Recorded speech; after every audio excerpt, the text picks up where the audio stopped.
2024 में आई मूवी अमर सिंह चमकीला को फिल्म से जुड़ी सारी बातें मैं एक्सप्लेनेशन के आखिर में करूंगा। इससे पहले मैं आपको सुनाता हूं इस फिल्म की कहानी।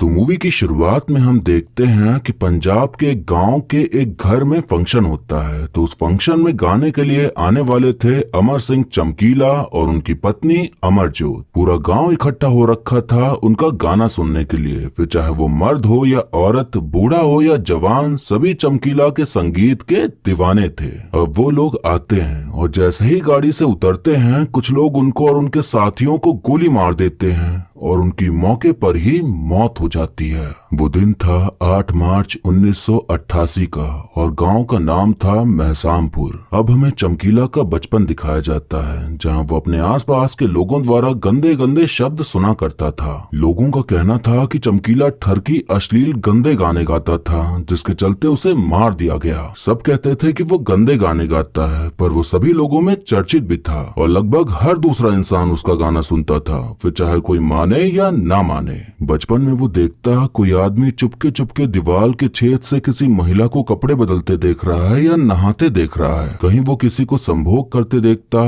कहीं कुछ तो कहीं कुछ। तो ऐसे माहौल में रहा था वो और यही सब देखा और जाना। अब हम देखते हैं कि कुछ लोग उनकी लाशों को ट्रैक्टर में भरकर अस्पताल के बाहर छोड़ के चले जाते हैं। सब जगह खबर फैल जाती है कि बहुचर्चित कलाकार अमर सिंह चमकीला और उनकी पत्नी की हत्या कर दी गई है। अब उसके चेले आते हैं उसकी लाश लेने, तो वो पुलिस वालों से मदद मांगता है घर तक लाश पहुंचाने के लिए, पर वो लोग मदद नहीं करते। दारू के ठेके पर टिक्की नाम का एक आदमी लोगों से कहता कि चमकीला को मैंने बनाया है। जुराब बनाने की फैक्ट्री में काम करता था वो, मैंने उसे यहाँ तक पहुँचाया। लोग कहते कि उसको बनाया तो खुद को भी बना लेते। तो टिक्की कहता मैं उसकी तरह धोखेबाज नहीं था ना। अब कहानी पीछे जाती है 1977 में, जहाँ अमर सिंह टिक्की से मिलकर कहता कि आप ढोलक तो कमाल का बजाते हो, संगीत में जान डाल देते हो आप मुझे जितेंद्र जिंदा से मिला दो, आपको मैं याद रखूंगा। आज मैं कुछ नहीं हूँ, कल कुछ जरूर हो जाऊंगा। अमर सिंह के दिलो दिमाग, उसके हर ख्याल में बस संगीत ही गूंजता रहता था। उसका असली नाम धनी राम था। टिक्की अमर सिंह को संगीत का जितेंद्र से मिला देता है तो अमर सिंह अपना लिखा एक गाना सुनाता है। गाने के बोल थे मैं फिसल गई और कुंवारे जेठ ने मुझे पकड़ लिया, तेरा दुपट्टा हटा तेरा जलवा दिखा।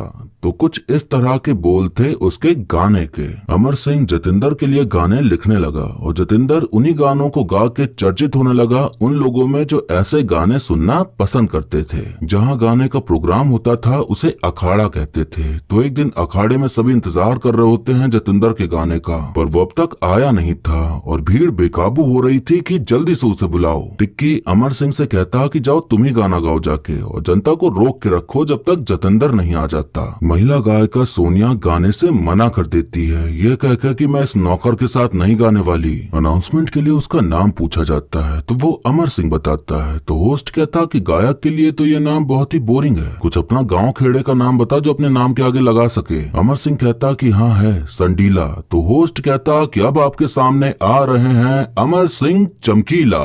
संडीला का उसने चमकीला कर दिया और यहीं से अमर सिंह का नाम पड़ गया अमर सिंह चमकीला। पहले तो जनता सोचती कि ये कौन आ गया, पर जब चमकीला गाना शुरू करता है तो उसके बोल, उसका सुर, ताल, आवाज सब सुनकर जनता झूमने लग जाती है। ये देख सोनिया का मैनेजर सोनिया को भेज देता है उसके साथ गाने के लिए। जितेंद्र जिंदा आ जाता है तो सभी लोग उसका गाना सुनने के बजाय चमकीला की मांग करने लगते हैं। तो जितेंद्र कुछ बोल ही नहीं पाता।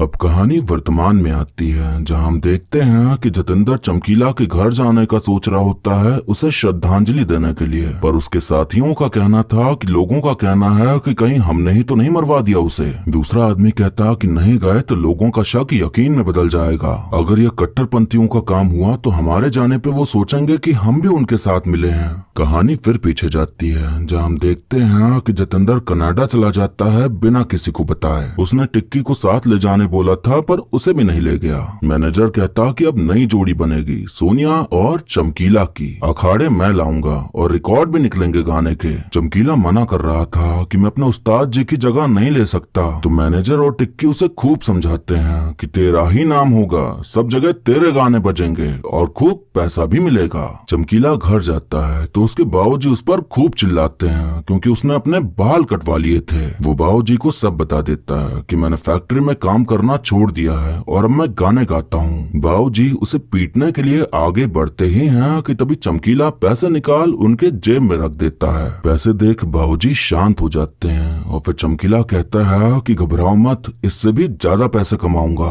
आप ऐश से रहोगे। उन्होंने सिर्फ और सिर्फ गरीबी देखी थी तो इतने पैसे देख वो बहुत खुश होते हैं कि उनका लड़का सही काम करके कमा रहा है। सभी की बात मानकर अब चमकीला सोनिया के साथ गाना गाना शुरू कर देता है जो कि अश्लील भरे थे, जैसे मेरा बापू गुम हो गया, तेरी माँ दी तलाशी लेनी है। वो लोग गाना भी रिकॉर्ड करवाते हैं तो रिकॉर्डिंग स्टूडियो वाले को चमकीला के बोल पर हंसी भी आती है और मजा भी आता है। एक दिन वो लोग बाजार में घूम ही रहे थे कि तभी चमकीला को अपना गाना सुनाई देता है। वो गाना बज रहा था कैसेट बेचने वाली दुकान पर, लेकिन दुकानदार पहचान ही नहीं पाता कि जिसका गाना वो बजा रहा है वो उसके सामने खड़ा है और उसे भगा देता है। चमकीला के चेले लोग उसकी लाश लेके घर पहुंचते हैं तो बाबूजी को यकीन ही नहीं होता कि चमकीला मर गया, बल्कि उन्हें यही लग रहा था कि अभी उठ जाएगा। अब वहां पुलिस आती है तहकीकात करने के लिए तो डीएसपी ऑफिसर का कहना था कि कोई 2 कौड़ी का सिंगर मर गया और रात हमें काली करनी पड़ रही है। डीएसपी साहब के पूछने पर चेला बताता कि वो उनके साथ 7-8 साल से है, तभी उनका सोनिया से झगड़ा हुआ ही था।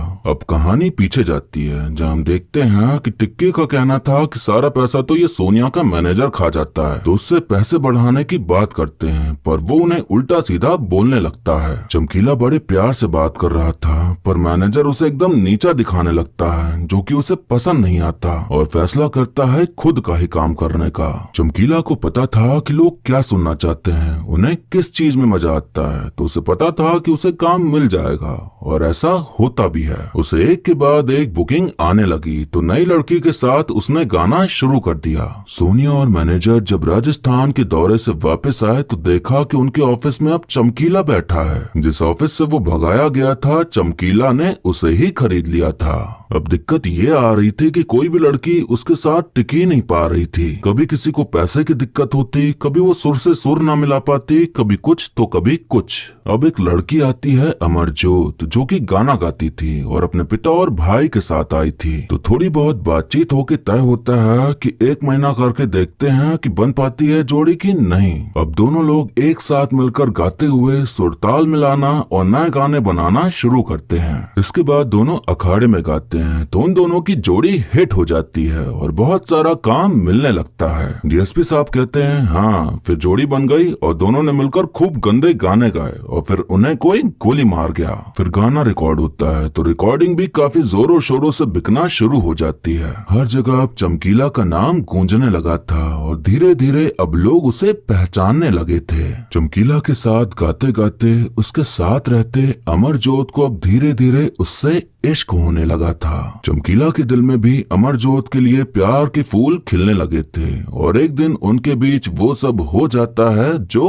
होना था। अमरजोत के पिता ने अब किसी और गायक से बात कर ली थी क्योंकि उन्हें डर था कि कहीं चमकीला और अमरजोत के बीच कोई चक्कर न चल जाए, पर चक्कर तो बहुत पहले से ही चल चुका था। अमरजोत चमकीला को छोड़कर नहीं जाना चाहती थी तो वो टिक्की से कहते कि चमकीले को बोलो कि वो मुझसे शादी कर ले। दोनों की जोड़ी सुपर डुपर हिट जा रही थी, दोनों के बीच तालमेल भी बन चुका था, तो चमकीला अमरजोत को नहीं जाने देना चाहता था, इसलिए वो शादी के लिए मान जाता है। अब दोनों लोग भागकर शादी कर लेते हैं। एक रात टिक्की और चमकीला ऑफिस में बैठ के मदिरा का सेवन कर रहे होते हैं, तभी कुछ लोग चमकीला को मारने के लिए आ जाते हैं। टिक्की को लगता है कि शायद से अमरजोत के यहाँ के लोग हैं, पर चमकीला कहता कि ये उसके लोग नहीं हैं, बल्कि मेरी पहली पत्नी गुरमेल के यहाँ के लोग हैं। टिक्की दंग रह जाता है कि इसकी पहले से शादी हो रखी है और इसने हमें बताया ही नहीं, तो फिर ये दूसरी शादी क्यों की? चमकीला कहता और कोई तरीका था क्या जोड़ी बचाने का? तुम्ही ने तो कहा था कि शादी कर लो जोड़ी बच जाएगी, तो मैंने कर ली। अब तो किसी का बाप भी इस जोड़ी को नहीं तोड़ सकता।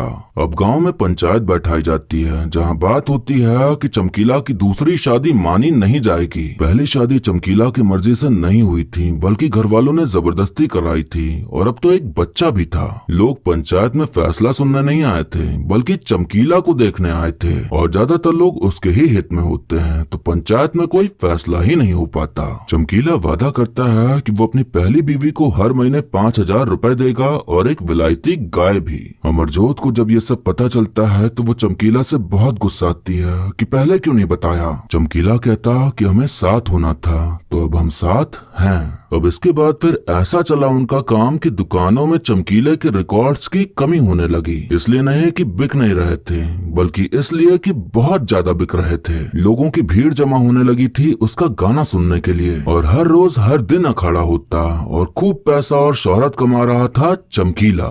फिर आता है 1984, जब ऑपरेशन ब्लू स्टार हुआ और फिर हर जगह दंगे होना शुरू हो गए। सब जगह लोग मर रहे थे और सब कुछ बंद हो चुका था, तो सभी कलाकार परेशान होने लग गए कि अब उनका काम कैसे चलेगा। लेकिन चमकीला के साथ उल्टा ही हुआ। छुप छुप कर अखाड़े चलाए जा रहे थे और चमकीला को बुलाया जा रहा था गाने के लिए। जब दुनिया में तनाव बढ़ता है तब जनता के अंदर मनोरंजन की भूख और भी बढ़ जाती है। जब चारों तरफ खतरा हो, लोग तकलीफ से तड़प रहे हों, तो उन्हें दुखी गाने नहीं सुनने होते। उन्हें चाहिए कोई ऐसा झूमता हुआ गीत जिसे सुनकर उन्हें राहत मिले, कुछ लम्हों के लिए उनकी मुश्किलें आसान हो जाएं। और ये काम चमकीला कर सकता था और कर रहा था। रिकॉर्ड्स बेचने के सारे रिकॉर्ड्स टूट जाते हैं और चमकीला के रिकॉर्ड्स अब तक के सबसे ज्यादा बिकने वाले रिकॉर्ड्स बन जाते हैं। जतिंदर जिंदा के लोगों को बड़ी जलन सी हो रही थी कि चमकीला उनसे कई गुना आगे निकल गया। वो सोच रहे थे कि कहीं कोई खबर आ जाए चमकीला के नाम, तब कुछ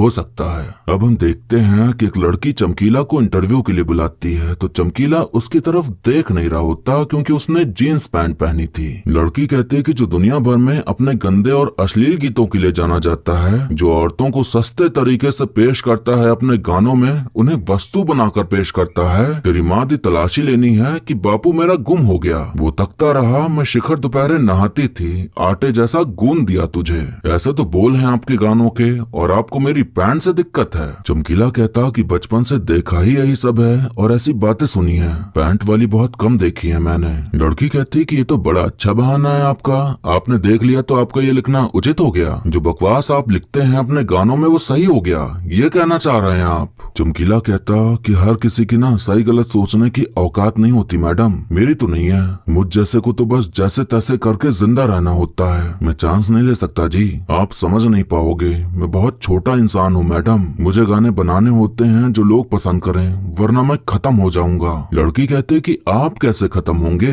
आप तो highest selling of the Punjab हो। चमकीला कहता कि आपको तो पता ही नहीं होगा ना कि ऐसा क्यों है। मैं बताता हूँ, क्योंकि इस दुनिया में ज्यादातर छोटे लोग हैं, मेरे जैसे, आप जैसे कम हैं। उन छोटे लोगों को यही सब पसंद आता है क्योंकि वो भी यही सब देख रहे होते हैं, इसलिए मेरे गाने चलते हैं। इसलिए आप इंटरव्यू लेने आए हो मेरा, अगर आप जैसा होता तो इंटरव्यू लेने थोड़ी आते आप। लड़की ने ना जाने क्या ही खुंडक पकड़ ली उसके खिलाफ कि उसने चमकीला के बारे में जहर उगलना शुरू कर दिया। और फिर सभी लोग चमकीला के खिलाफ लिखने लगे कि वो गंदे गाने गाता है, उसके गीत अश्लीलता से भरे हैं, समाज को गंदा कर रहा है वो, और न जाने क्या क्या। डीएसपी साहब कहते हैं सब तो सच है इसमें, झूठ तो कुछ भी नहीं है। बाकी संगीतकार जो ऐसे गाने गाते थे वो एकदम अच्छे बन गए थे कि हम तो वैसे गाने नहीं गाएंगे। चमकीला का सोचना था कि जब जनता चाह रही है, जनता को पसंद आ रहा है, तो वो गाना गाएगा ही, फिर चाहे कोई कुछ भी बोले। रेडियो चैनल्स ने चमकीला के गाने चलाना बंद कर दिए थे और अमरजोत के परिवार वाले ताने मारने लगे थे कि पता नहीं तेरा पति कैसे कैसे गाने गाता है और तू भी उसका साथ देती है। अमरजोत इस समय पेट से थी तो वो अपने घर आई हुई थी। चमकीला उसे समझाता है कि एक अखाड़े के हमें 4,500 रुपए मिल रहे हैं, इतने किसी को नहीं मिलते। हमारी रिकॉर्डिंग ब्लैक में बिक रही है, जैसे अमिताभ बच्चन की फिल्मों की टिकटें बिकती है ना, वैसे। ये अपना वक्त चल रहा है और मैं गारंटी देता हूँ कि हमेशा नहीं चलेगा, एक दिन खत्म हो जाएगा ये सब, फिर साथ में बैठ के सोचेंगे कि क्या सही किया क्या गलत। एक चेला उठ खड़ा होता है और कहता कि आप बड़ी देर से कह रहे हो कि चमकीला गंदे गाने गाता है, लेकिन एक बात बताओ, उसके गाने फिर सुनता कौन है? डीएसपी साहब कहते गंदे और बुरे लोग सुनते हैं उसके गाने। तो चेला कहता कि चमकीला तो पूरे पंजाब में चर्चित है, उसके गाने तो लगभग सभी सुनते हैं, तो फिर क्या ज्यादातर लोग गंदे हो गए? डीएसपी साहब कहते कि हाँ, है दुनिया में ज्यादातर लोग जो बुरे हैं, जिन्हें कचरा पसंद है, तो क्या हम उन्हें कचरा दे दें? चेला कहता हम कौन, लोगों को क्या सुनना है क्या नहीं, ये फैसला कौन करता है? इस बात पर डीएसपी कुछ नहीं बोल पाते। अब उनका बच्चा हो जाता है तो चमकीला अमरजोत को अपने साथ लेके चला जाता है। घर वाले बातें करने लगते कि कैसे गंदे गाने गाता है, आता कहाँ से है ये सब उसके दिमाग में। एक दादी कहती कि मर्दों के दिमाग में बस यही सब चलता रहता है, वो कहते नहीं, ये कह देता है। और वैसे भी शादियों में हम महिलाएं भी तो गंदे गंदे गाने गाती हैं ना, हमारे गानों के भी तो बोल होते हैं ना ऐसे कि नाक को जांघों के बीच में रेंगने थे। अब तक तो सिर्फ मर्द ही चमकीला का गाना सुन रहे थे, पर अब लड़कियां महिलाएं सभी उसका गाना सुन के अपना मनोरंजन करना शुरू कर देती हैं। अब एक दिन चमकीला को 2 चिट्ठियां आती हैं जो कि फोर्स वालों की तरफ से थी, वो भी अलग अलग गुटों से, जिनमें लिखा था कि गंदे गीत ना गाओ वरना मार डालेंगे। चमकीला कहता कि लोग तो यही सुनना चाहते हैं, तभी तो वो अखाड़े में आते हैं और हमारे रिकॉर्ड्स भी बिक रहे हैं, हमें शौक थोड़ी है गंदे गाने गाने का। धमकी भरे खत आने के बाद टिक्की डर के मारे भाग निकलता है। उन्हें एक बंदे पर शक होता है कि वही डाल गया होगा चिट्ठी, तो चमकीला उसे पैसे देकर कहने लगता कि आप सब रखो पर मुझे बख्श दो। पर असल में वो इनकम टैक्स डिपार्टमेंट का आदमी निकलता है जिसका नाम था स्वर्ण सिविया। जो भी हो, पर चेतावनी असली थी, तो सिविया अपनी जान पहचान वालों से बात करके कुछ लोगों से चमकीला की मीटिंग फिक्स कराता है। वो एक लोग से मिलता है और उनसे वादा करता है कि वो अब गंदे गाने कभी नहीं गाएगा और न बनाएगा। चमकीला बहुत डर गया था क्योंकि उसे अभी नहीं मरना था बल्कि आगे और नाम कमाना था। चमकीला फैसला करता है कि अब वो धार्मिक गाना बनाएगा। अब चमकीला को देखने सिविया भी आ चुका था, तो वही आगे की कहानी सुना रहा था। सिविया बताता है कि उसका पहला धार्मिक एल्बम नाम जपले ने उसके पिछले सारे रिकॉर्ड्स तोड़ दिए थे। अब डीएसपी साहब को खुशी होने लगती है कि जो गाने वो सुनते हैं वो चमकीले के हैं। जब धार्मिक गाने चल पड़े तो टिक्की फिर वापस आ जाता है। चमकीला अखाड़े में भी धार्मिक गाने गाता था, पर जनता मांग करती है कि अब कोई पुराना गाना भी सुना दो यार। हर जगह अब यही मांग आने लगी थी, तो चमकीला समझाता भी था कि उसे कहा गया है गंदे गाने ना गाने के लिए, पर चमकीला अपनी जनता का गुलाम था। बार बार कहने पर वो फिर से वही गाने गाना शुरू कर देता है। भीड़ से वाहवाही तो मिलती ही थी, लेकिन उसी भीड़ से ये भी आवाज आती थी कि तू बहुत गलत कर रहा है चमकीला, बंद कर दे गंदे गाने गाना वरना बहुत पछताएगा। अब चमकीला को थाने बुलाया जाता है और ऑफिसर उससे कहते हैं कि कल तुम्हारी एल्बम आ रही है ना, बाबा तेरा ननकाना, तेरा रिश्ता क्या है उन आतंकियों से, क्यों लिखता है उनके लिए गाना तू? ये जो तेरा आतंकियों के साथ मेल मिलाप चल रहा है ना, उसे बंद कर दे वरना खत्म कर दिया जाएगा तुझे। चमकीला अब करे तो करे क्या, वो लोग धमकी देते थे कि गंदे गाने न गाओ और अब इधर ये लोग कह रहे थे कि धार्मिक गाने न गाओ। चमकीला को पटोला नाम की फिल्म में काम करने का मौका मिल रहा था जिसमें उसका अखाड़े में गाने का सीन था, तो वो हाँ कर देता है क्योंकि हमेशा से उसे बड़े पर्दे पर आने का शौक था। अब कुछ लोग चमकीला के घर आ जाते हैं जो कि पहले तो खुद को उसका दिलदार पंखा बताते हैं, लेकिन फिर बंदूक तान देते हैं। उन्हें चाहिए थे पैसे, इसीलिए वो आए थे, तो चमकीला मरता क्या न करता पैसे दे देता है। अब चमकीला के विदेशी टूर भी शुरू हो जाते हैं और वहाँ भी उसका गाना सुनने बहुत लोग आते हैं। टिक्की के मन में पैसों का लालच आ जाता है, तो चमकीला उसे अगले विदेशी टूर पे नहीं ले जाता और वहीं से उन दोनों में खटास आ जाती है। टिक्की ने चमकीले को खूब बद्दुआ दी थी कि वो मर जाए, उसका सत्यानाश हो जाए। अब चमकीला को कुछ बड़े बुजुर्ग लोग बुलाते हैं जो कि धर्म के रक्षक थे। उनमें से एक आदमी कहता कि हम वो नहीं जो अब तक आपको चेतावनी देते आ रहे थे, हमें जो करना होगा वो कर देंगे। आपको हमसे 4 वादे करने होंगे। पहला वादा कि आप अभी से अश्लील गाने गाना बंद कर दोगे। चमकीला कहता कि बाकी लोग भी तो गंदे गाने गाते हैं, वो भी मेरे गानों से भी गंदे, पर हर बार मेरा ही नाम क्यों आता है? वो कहते हैं तू वैसे गीत नहीं गाएगा, ये तो पक्का है, हम समाज को गंदा होने नहीं देंगे। दूसरा वादा ये करो कि आज से तुम शराब पीना छोड़ दोगे। तीसरा कि तुम मीट मच्छी भी खाना छोड़ दोगे। चौथा वादा कि तुम्हें बीड़ी पीने का बड़ा शौक है, तो तुम आज के बाद बीड़ी को हाथ भी नहीं लगाओगे। चमकीला जैसे ही वहाँ से निकलता है उनके सामने ही बीड़ी निकाल के फूंक फूंकने लगता है। इतनी बार धमकियां सुन सुनकर चमकीले का डर ही खत्म हो गया था। चमकीले के अंदर का डर भले खत्म हो गया, लेकिन उसके साथी काफी डर गए थे, तो कई लोगों ने उसका साथ छोड़ दिया। एक माहौल सा बना दिया गया कि चमकीला किसी से नहीं डरता, वो धर्म का नाम खराब कर रहा है, समाज को गंदा कर रहा है, हर जगह बस यही छप रहा था। एक दिन तो कोई चमकीला की गाड़ी पर गोली चला के चला जाता है। सिविया चमकीला को समझाता है कुछ दिन गाना छोड़ दो और विदेश में ही रहो, लेकिन चमकीला समझने को तैयार नहीं था। उसका मानना था कि अगर मरना ही है तो जिस दिन मौत लिखी है उस दिन मर ही जाएंगे, फिर चाहे ये करो चाहे वो करो। ये बंदूक वालों का तो काम है गोली चलाना, तो ये चलाएंगे। हमारा काम है गाने गाना, तो हम गाएंगे। न वो हमारे लिए रुकेंगे न हम उनके लिए। जब तक हम हैं तब तक स्टेज पे हैं। जीते जी मर जाएं, इससे तो अच्छा है कि मर के जिंदा रहें। अमरजोत फिर से पेट से थी और उनके ऊपर मौत मंडरा रही थी, पर चमकीला गाना गाना बंद नहीं करता। अब एक और बच्चा हो जाता है और वो लोग गए होते हैं महसामपुर अखाड़ा करने। वो लोग जैसे ही अखाड़े के पास पहुंचकर अपनी गाड़ी से उतरते हैं, उन पर गोलियां चल जाती हैं और वो दोनों और उनका एक साथी मारा जाता है। लाश को रखे रखे रात से सुबह हो गई थी, तो अब अमरजोत के माँ बाप आते हैं, तो वो सीधा कमरे की ओर भागते हैं, वहाँ रखा पैसा और जेवर लेने के लिए। जतिंदर जिंदा भी आ चुका था वहाँ पर। अब उन्हें अंतिम संस्कार के लिए ले जाया जाता है, तो वहाँ पत्रकार फोटो खींच रहा था, तो लोग उनकी लाश के पीछे खड़े होकर बारी बारी से फोटो खिंचा रहे थे। मतलब बेशर्मी की हद है। इंसान मर गया और लोग फोटो खिंचा रहे थे उसकी लाश के साथ। हमें देखने मिलता है कि डीएसपी साहब के पास भी चमकीला के गाने की कैसेट थी। मतलब वो भी उसके गाने सुनते थे, बस दिखाते ऐसा थे कि वो नहीं सुनते। आखिरकार उनका अंतिम संस्कार कर दिया जाता है। डीएसपी साहब घर जाते हैं तो उन्हें अपने बेटे के कमरे से चमकीला के गाने बजने की आवाज सुनाई देती है। पिता को आता देख बेटा जल्दी से कैसेट निकाल के छुपा देता है। पिता कहते हैं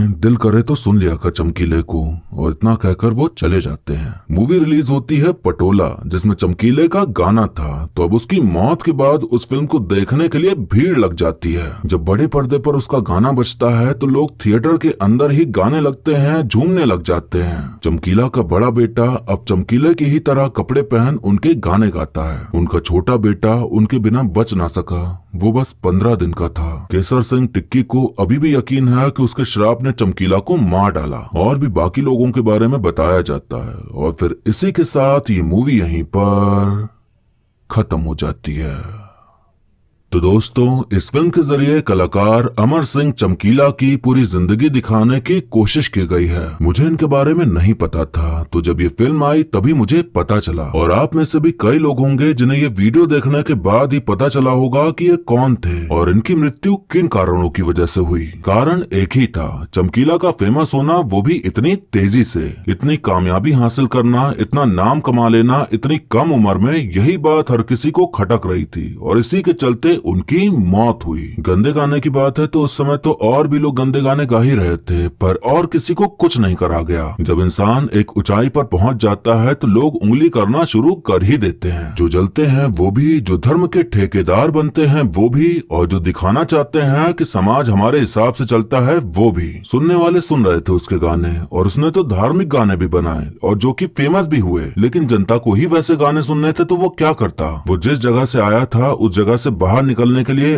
पैसे की जरूरत थी। पैसा नहीं होता है तो कुछ भी नहीं हो सकता, इसलिए जो चीजें चल रही थी उसे चला रहा था। जो डिमांड आ रही थी उस डिमांड को पूरा कर रहा था। उसे इसके अलावा और कुछ आता भी नहीं था। अगर मना करते रहता तो उस पर और इल्जाम लगते कि वो तो घमंडी हो गया है, और फिर शायद उसका करियर ही खत्म हो जाता। जो बड़े बड़े कलाकार होते हैं उन पर इसी तरह का दबाव रहता है, वो भी हर जगह से। उन्हें हर किसी को खुश रखना पड़ता है और कभी कभी वो चीजें भी करनी पड़ती हैं जो वो करना नहीं चाहते। इस कहानी से यही बात समझ आई कि जितना मुश्किल नाकामयाबी के साथ जीना है, उतना ही मुश्किल कामयाबी पाने के बाद भी जीना है। तब आपको हर किसी को खुश करके चलना होता है, और ऐसा ना कर पाए तो आपका खेल खत्म और सारी कामयाबी धरी की धरी रह जाती है। दूसरी बात ये भी समझ आई कि इंसान बहुत दोगले टाइप के जीव हैं। दुनिया भर में वो कुछ और बोलेंगे और बात जब अपने पे आती है तो उनके विचार कुछ और ही हो जाते हैं। डीएसपी साहब को देख लो, खुद चमकीले के गाने सुनते थे और ऐसे दिखाते थे जैसे उसका गाना सुनने वाले लोग गंदे होते। होते हैं और वो ऐसे लोगों के गाने सुनते ही नहीं जो गंदे गाने गाते हों। उदाहरण के तौर पर आप हनी सिंह को ही ले लीजिए। उनके गानों के बोल भी कुछ बहुत ज्यादा अच्छे नहीं थे, पर लोग सुनते थे और सुपर डुपर हिट जाते थे गाने। उनके ऊपर भी इल्जाम लगते थे कि वो बहुत गंदे गाने गाते हैं, लड़कियों को वस्तु की तरह दिखाते हैं, दारू पीना सिखाते हैं, पर लोग तब भी उनके गानों पर मजे से नाचते थे। जिनको सुनना होता था सुनते थे और वो गाने बनाते गए, फिर चाहे कोई कुछ भी बोले। हाँ, ये बात अलग है कि उनके गाने अब कुछ खास चलते नहीं, क्योंकि दौर अब बदल चुका है। डबल मीनिंग से भरे या गंदे गाने की वजह से किसी को मार देना,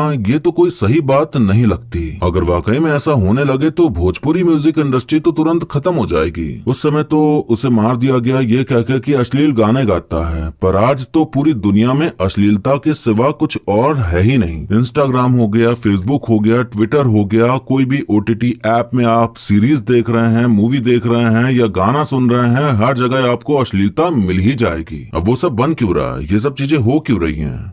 हो इसलिए रही हैं क्योंकि हम लोग देखते हैं। मैं इस मूवी का एक्सप्लेनेशन क्यों बना रहा हूँ? क्योंकि ये नई मूवी है, इसकी डिमांड है, तो इसलिए मैं बना रहा हूँ। सिंपल सी बात है, जिसे जो अच्छा नहीं लग रहा है वो नहीं देखेगा ना सुनेगा, जिसे अच्छा लग रहा है वो उसे सुनेगा और देखेगा, फिर चाहे चुप चुप कर ही देखे। जिस चीज की डिमांड है कलाकार तो वही प्रस्तुत करेगा। वो जनता का गुलाम होता है, जो जनता चाहेगी वही करेगा, लेकिन अफसोस उनकी यही अच्छाई उसके लिए बुराई साबित हो जाती है। किसी का खून करने के लिए उसमें राजनीति शामिल है। बहुत लोग मिले होते हैं ऐसे काम को अंजाम देने के लिए, जिनको शायद हम जानते हों, पर उनका कुछ कर नहीं सकते। इस फिल्म की बात करें तो फिल्म को बनाया है इम्तियाज अली सर ने। इनकी फिल्मों की कहानी अलग ही होती है और लोगों के दिमाग में बस जाती है, और ये फिल्म भी शायद लोगों के दिमाग में काफी समय तक रहने वाली है। फिल्म में म्यूजिक दिया है AR रहमान सर ने, तो उसमें कोई दो राय नहीं कि सभी गाने बेहतरीन हैं। विदा करो और तू क्या जाने मेरे मन पसंदीदा गाने बन गए हैं। सिनेमेटोग्राफी, एडिटिंग, कैमरा एंगल्स भी काफी सही थे। बीच बीच में असली फोटोज वीडियोस दिखाना, ये चीज काफी सही लगा। जहां असलियत में चमकीला की मौत हुई थी, एग्जैक्ट उसी जगह पर उनकी मौत वाला सीन शूट किया गया है, सब कुछ एकदम रियलिस्टिक रखने के लिए। चमकीला की बात करें तो उनका एक फैसला था जो कि काफी गलत था, और वो है दूसरी शादी, वो भी बिना बताए। वहाँ वो गलत थे, पर उनकी भी अपनी वजह थी ऐसा करने की, तो अपने लिए तो वो सही ही थे। बाकी एक ऐसी जगह से आना जहाँ से कोई इतने बड़े मुकाम पर पहुँचने का सपना भी न देख पाए, ये चीज हमें प्रेरित करती है अपना काम करते रहने के लिए, क्योंकि आपका काम आपको न जाने कहां से कहां पहुंचा दे किसी ने नहीं सोचा। हाँ, लेकिन कहीं भी पहुंचाए, बस ऊपर न पहुंचाए। फिल्म में बताया गया कि चमकीला को बीड़ी पीने का बहुत शौक था, लेकिन कहीं पर भी उन्हें पीते हुए दिखाया ही नहीं गया। हो सकता है दिलजीत को धूम्रपान करने आता नहीं होगा, इसलिए ये दिखाया नहीं गया। वैसे दिलजीत पाजी ने तो ये भी कहा था कि वो किसी भी फिल्म में काम नहीं करेंगे, खासकर बॉलीवुड फिल्म में अगर ऑफर आता है किसी फिल्म में काम करने का तो वो नहीं करेंगे अगर उनको पगड़ी उतारने को कहा जाता है तो। लेकिन अब इस फिल्म के लिए उतार दी है तो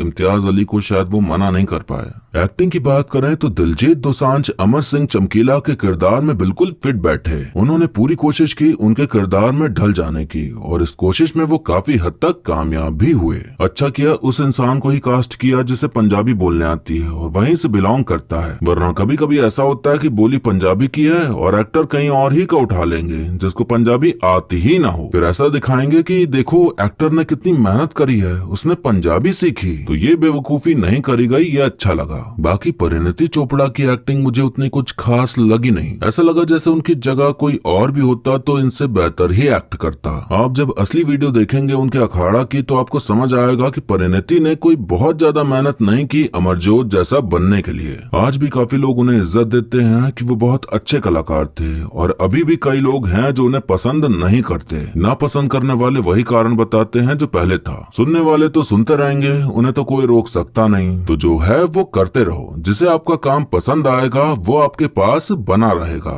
अब वीडियो यहीं पर खत्म होता है, लेकिन जाने से पहले आप बताइए कि आपको मूवी की कहानी और मेरा एक्सप्लेन करना कैसा लगा। आप वीडियो को लाइक या डिसलाइक करके भी अपनी प्रतिक्रिया दे सकते हैं। ऐसे ही अच्छी मूवीज की एक्सप्लेनेशन देखने के लिए आप हमारे चैनल को सब्सक्राइब कर लीजिए, ताकि नया वीडियो आते ही आप तक खबर पहुंच जाए। अगर आप मुझसे कुछ बात करना चाहते हैं, पूछना चाहते हैं, बोलना चाहते हैं या कोई भी बात हो तो आप मुझे इंस्टाग्राम पर फॉलो कर लीजिए और वहां मैसेज कर दीजिए, मैं आपको रिप्लाई जरूर करूंगा। बाकी मिलते हैं अब अगली वीडियो में, तब तक के लिए टाटा बाय बाय और नमस्ते।